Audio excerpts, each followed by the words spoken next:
Tidak ada sentuhan pelayanan gereja. Padahal ini orang-orang yang mungkin sudah desperate, sudah berusaha, sudah hampir putus asa, yang sebenarnya membutuhkan kehadiran gereja. Gereja bukan mau memastikan, "Ini kudoakan kau akan punya anak." Enggak bisa gitu dong ya, Iya. bahwa orang tua memang mesti tetap bersekutu dengan Alkitab, mencari tahu, melihat, membaca, menelaah, karena dari sana sebenarnya sumber. Kalau kalau ini dalam hal ini soal parenting, sumber kehidupan kita kan dari sana, tapi dalam hal ini soal parenting, ya parenting ada di sana. Konsep parenting seperti apa sih yang paling mumpuni? Konsep parenting Allah lah sebagai Bapa. Halo teman-teman, kita lanjut ya dari episode yang ke-19. Sekarang kita memasuki segmen kedua, segmen ngojol, ngobrol bareng jemaat online.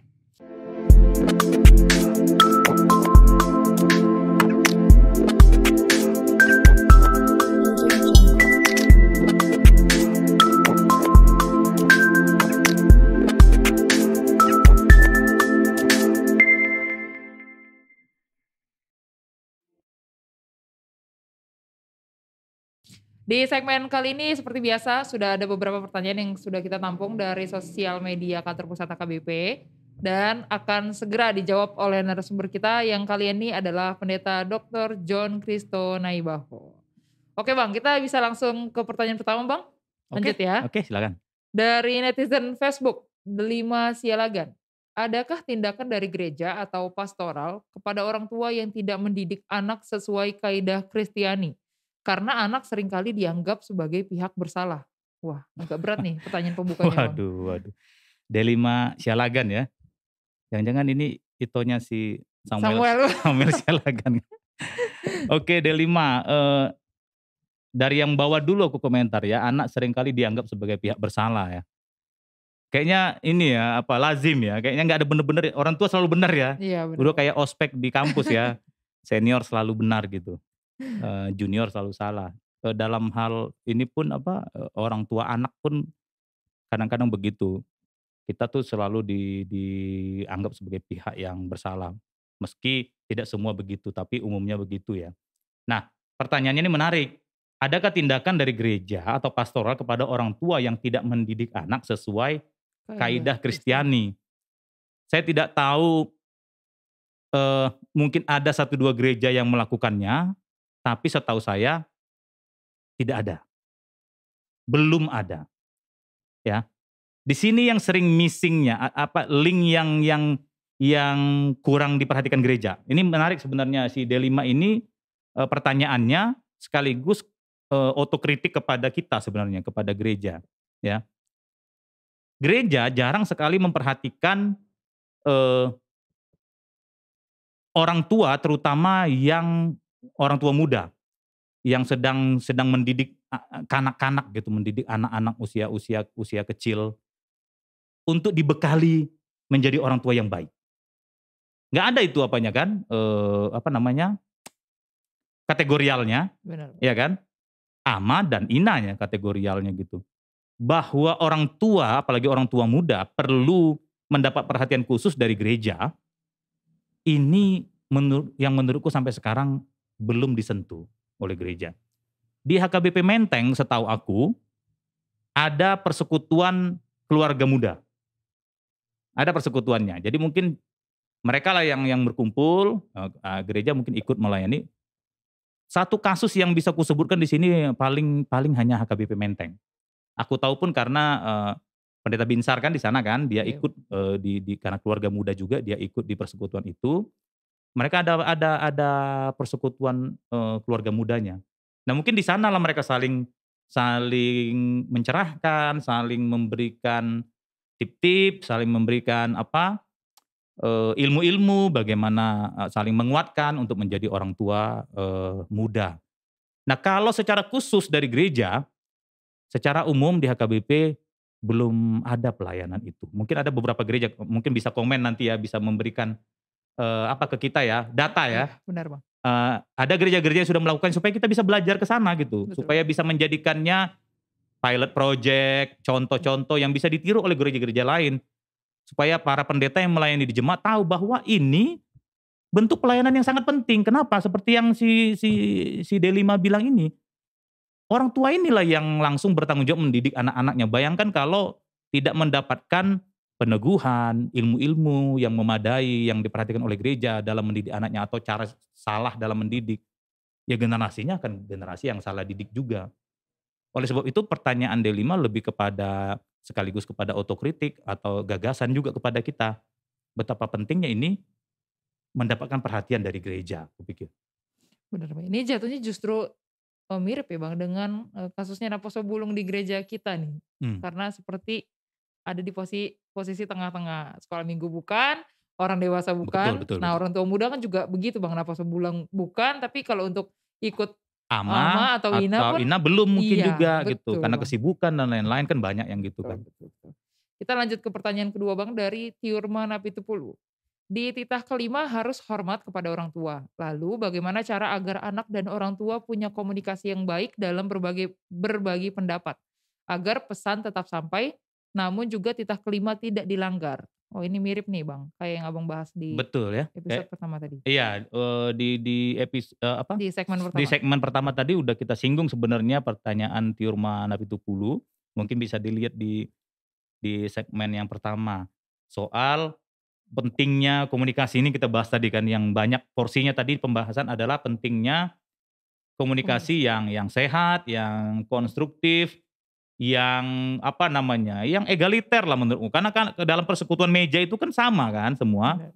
egaliter gitu. Walaupun biasanya bapak ada, nggak tahu kalau di rumah Cynthia gimana, Benar kalau benar. Bang. rumah Coba kita tuh tanya. kan bapak tuh di ujung ya, di Iya. ujung meja ya, di kepala meja gitu, kita di sini-sini gitu.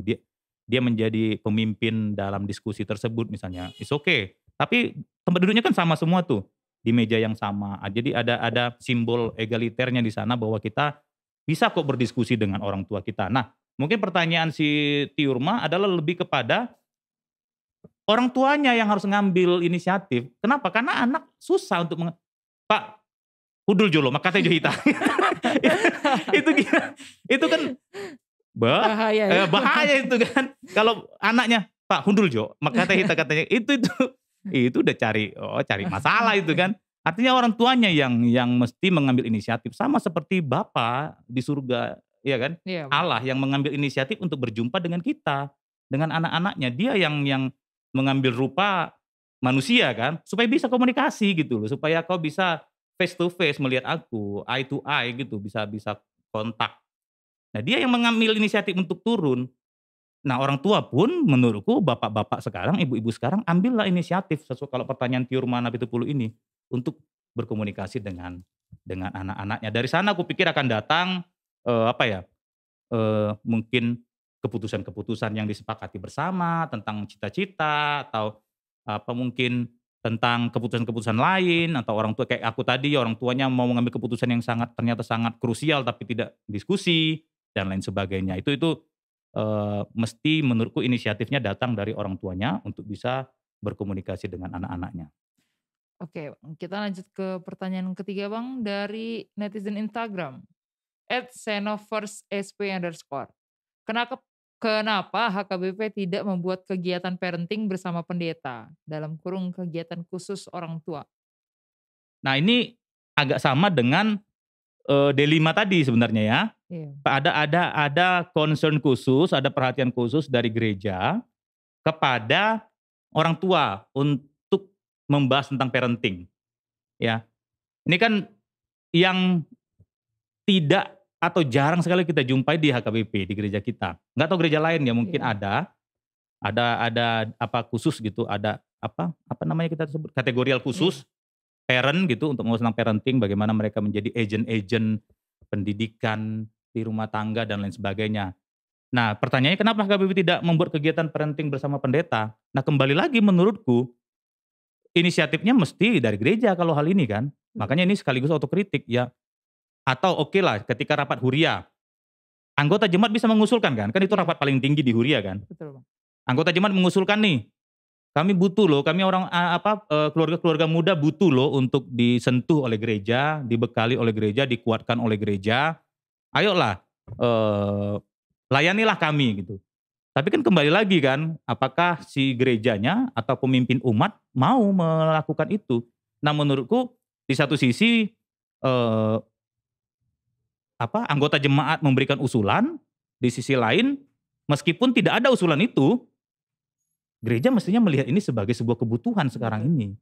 Lihatlah banyak sekali persoalan yang muncul kan, misalnya banyak keluhan orang tua, anak-anak semakin kayak pertanyaan si Cynthia tadi, yang sangat apalah, eee, gadget minded ya, nggak bisa lagi lepas dari situ sampai ngamuk-ngamuk, ada kan yang sampai berita Iya, begitu kan, betul. sampai membanting-banting, barang-barang karena nggak dikasih pegang gadget.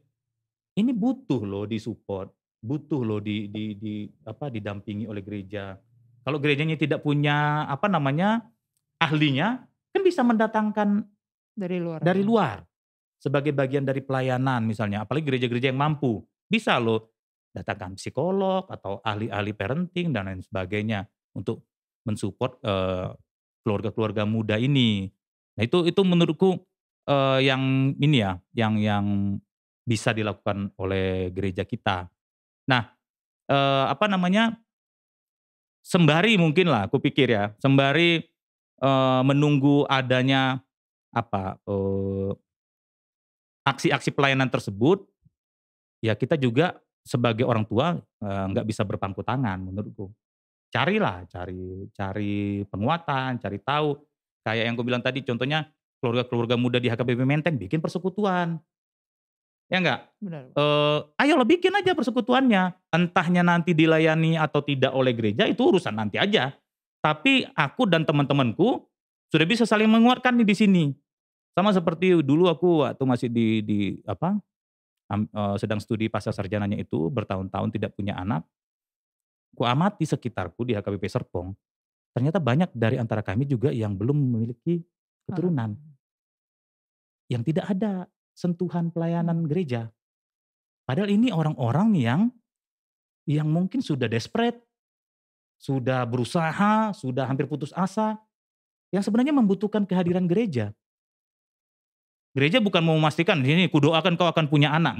Enggak bisa gitu dong ya, Iya, apa, itu enggak, kehendak Allah ya. iya, siapa yang bisa menjamin itu, tapi hadir di sana untuk memberikan topangan, doa, penguatan, bahwa kau punya teman loh untuk melewati masa-masa sulit ini, kupikir.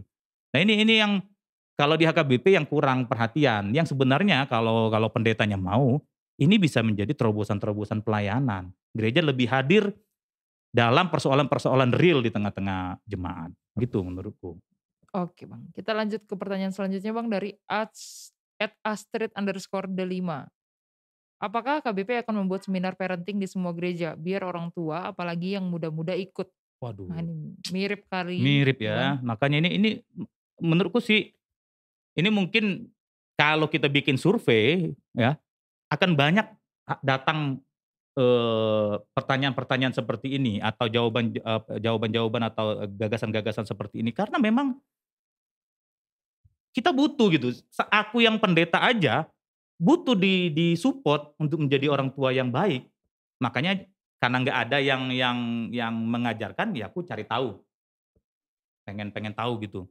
Artinya ini pertanyaan yang valid sekali menurutku. Bahwa gereja harus memberikan perhatiannya gitu. Nah, tapi kalau menjawab pertanyaan Astrid, apakah HKBP akan membuat seminar parenting di semua gereja? Setahu saya di program tahun kesehatian ini tidak ada. Tapi gereja kalian bisa bikin Astrid gitu ya. Iya benar. Kalian bisa kasih gagasan ke Gereja. gereja kalian di mana kalian terdaftar, "Pak Pendeta, Bu Pendeta, kami butuh seminar atau apa, pelatihan dan lain-lain tentang parenting, bantu kami keluarga-keluarga muda ini gitu, perlengkapi kami keluarga-keluarga muda ini supaya bisa menjadi orang tua yang baik." Tapi kalau HKBP secara hatopan setahu saya, eee, tidak ada program ini, yang ada tuh gathering family, ya kan? Iya Bang. Gathering family untuk merayakan tahun kesehatian ini, yang kita programkan salah satunya tuh gathering family, tapi khusus parenting, di dalam, program tahun 2022 ini Belum ada ya? belum ada. Nah, mungkin di gereja si Astrid. Astrid_D5 pun mungkin nggak ada. Anda bisa usulkan, supaya ini bisa jadi salah satu, program untuk tahun berikutnya, bahwa ini mendesak, ternyata ini juga kebutuhan loh, supaya supaya gerejanya tahu, oh itu kebutuhan rupa-rupanya, gitu menurutku. Oke Bang, kita lanjut ke pertanyaan selanjutnya dari @brosensor. Brosensor. pola parenting ada bersumber dari Alkitab. Ortu harus mau buka Alkitab dan menjelajahinya. Oh ini lebih ke saran nih kayaknya Bang Iya artinya. betul betul. Nah ini ya saran bener ide Bro Sensor ini me me mengingat sebenarnya kan ketika orang tua, Cynthia belum ya, aku sudah. Ketika orang tua membawa anak-anak ke gereja untuk dibaptis, kan ada janji di sana, ya kan? "Maukah engkau mengajarkan firman Allah kepada anak-anakmu ini?" Oke. Naulu duau. Nah ini yang dimaksud si Bro Sensor ini. Bahwa orang tua memang mesti tetap bersekutu dengan Alkitab, mencari tahu, melihat, membaca, menelaah, karena dari sana sebenarnya sumber kalau kalau ini dalam hal ini soal parenting, sumber kehidupan kita kan dari sana, tapi dalam hal ini soal parenting, ya parenting ada di sana. Konsep parenting seperti apa sih yang paling mumpuni? Konsep parenting Allah lah sebagai Bapa, Betul. ya kan? Iya, Eee, "Lambas rohana," katanya gitu ya, "lambat tarimas," betul. kan gitu ya, Parasi roha godang. "parasi rohana godang." Tapi apakah dia pernah marah? Pernah. Betul. Ya nggak sih? Iya, betul. Ketika, anak-anaknya itu atau bangsa pilihannya itu melawan firman-Nya, tadi hal-hal etis tadi loh yang nggak bisa dinego tadi, Betul. di segmen pertama. Contoh, "Nanti kalau kau sampai di sana jangan menyembah ilah-ilah." Rupanya menyembah ilah-ilah, marah dong Betul. bapaknya, Iya. "Kan udah kubilang jangan sembah ilah-ilah, kenapa masih kau sembah ilah-ilah?" Nah jadi konsep parenting yang paling mendasar, paling dahsyat, ya Allah sendiri yang tampil sebagai seorang orang tua, seorang bapa, dan ibu juga sekalian kepada umatnya. Nah ini benar nih si Bro Sensor bisa melihat, memberikan saran, ya orang tua harus mesti mau melihat kembali ke Alkitab. Selain dari ilmu-ilmu parenting modern yang Iya. mungkin bisa diadaptasi gitu. Oke Bang, kita lanjut ke ini kayaknya bukan pertanyaan juga ya, pernyataan juga dari @fadil.tambun. Orang tua adalah contoh pertama bagi si anak. Keluarga adalah badan pendidikan utama untuk anak. Ini menarik sih sebenarnya dan emang benar ya Bang, kayak yang Betul tadi Abang betul, katakan ya. heeh, kayak yang tadi hal basic ya, Iya, pertanyaan Cynthia tadi di apa, di segmen segmen pertama ya. pertama, hal-hal basic apa yang, ada dalam parenting, salah satunya teladan kan. Karena memang betul, nggak usah banyak ngomong deh, makin banyak ngomong tuh anak-anak sekarang kan makin Iya, males ya. Orang tuanya, "Mama nih ngomong, apa aja, merepet-merepet aja," gitu betul ya. betul. Mungkin tapi kasihlah contoh. Itu louder than speak menurutku ya, dampaknya akan jauh lebih besar bahwa orang tuanya memberikan contoh langsung, tidak berbohong, bahwa orang tuanya mau berbagi, orang tuanya jujur, orang tuanya tidak sombong. Itu jauh lebih dahsyat ketimbang hanya ngomong aja tapi orang tuanya nggak ngikut, ngerjakan, kayak itu kan, kayak kayak jok-jok apa, apa, pendeta itu kayak ini katanya, apa namanya, agen-agen mobil, Iya, "Medan Medan Medan Medan," katanya tapi kan, dia nggak tapi ikut dia ya nggak Bang? ikut, Betul betul. ya kan. Pendeta pun jangan-jangan gitu kata orang kan, "Surga surga surga," tapi pendetanya karena pendetanya sendiri tidak melakukan yang Iya, dia katakan, yang dia ajarkan. Begitupun orang tua aku pikir. Anak-anak akan melihat bahwa orang tuaku inilah guru, benar kayak yang dia bilang kan, apa, contoh contoh pertama bagi pertama anak, bagi si iya. anak, betul sekali. First hand kan. Anak-anak sebelum melihat yang lain-lain, melihat guru, melihat pendeta yang khotbah di Langgatan itu, ya dia melihat orang tuanya. Selembut apa tangan itu menyentuhnya, membelainya, mencurahkan kasih sayang. Itulah yang menjadi guru pertama buat dia, membentuk dia, mindset, hatinya dan lain-lain, sehingga dia menjadi orang yang seperti itu juga ke depannya. Sebaliknya pun begitu. Kalau orang tuanya tukang gampar, ya enggak, tukang Iya, pukul, tukang kata kasar, jangan harapkan anakmu jadi malaikat dewasanya. betul. Dia akan sebrengsek bapaknya. Betul betul. Pasti itu cenderung, hampir bisa kita pastikan itu. Kalau setiap hari dia melihat mamanya dipukul oleh bapaknya, hampir pasti dia juga akan menjadi pelaku kekerasan di rumah tangganya. Aku, 2017 sampai 2020 kan dosen STGH ya, Iya, ngajar di sana, kelas etika. Bikin riset kecil aja di kelas aku bertanya, ketika membahas tentang sesuatu menyinggung soal kekerasan. "Siapa di sini?" Tunjuk tangan gue bilang, "Siapa di sini yang pernah menyaksikan langsung kekerasan dalam rumah tangga?" Contohnya mamanya digampar, oleh bapaknya atau anaknya ditendang oleh bapaknya, siapa? Lebih separuh tunjuk tangan. Ini calon guru huria, Calon pelayan. calon pelayan di gereja. Andaikan dia tidak bisa bernamai dan memutuskan rantai kekerasan itu, dia akan menjadi pelaku juga. Sementara dia adalah pelayan di gereja. Bayangkan nggak destruktifnya, rusaknya society ini, masyarakat ini, gereja ini, jika rantai-rantai itu terus dilanjutkan. Oleh sebab itu, generasi sekarang harus memutuskan itu. Kita ini tidak lagi jadi pelaku-pelaku kekerasan misalnya. Jadi contoh, anak-anaknya melihat, oh bapakku nih, kok sayang banget ya sama mamaku ini gitu. Dengan hanya melihat itu dia terbentuklah di dalam dirinya akan menjadi penyayang juga kepada orang lain di sekitarnya, kepada istrinya nanti, apalagi kepada anak-anaknya. Begitu aku pikir, Cynthia. Asik nih Bang, sebenarnya kalau misalkan waktu kita panjang, aku rasa sebenarnya masih banyak sekali yang bisa kita perbincangkan ya Bang. Tapi mudah-mudahan nanti ada waktu lain lagi, kita masih sehat, bisa ada pembicaraan lebih lanjut part 2-nya nih Bang. Oke. Karena kan kita bicara tentang orang tua, komitmen seumur hidup ya Bang. Berarti Betul kita bisa sekali. bicara ini terus seumur hidup. Betul. Oke Bang, itu tadi menjadi pertanyaan penutup kita Oke. di segmen yang kedua ini dan juga menjadi closing kita di episode yang 19.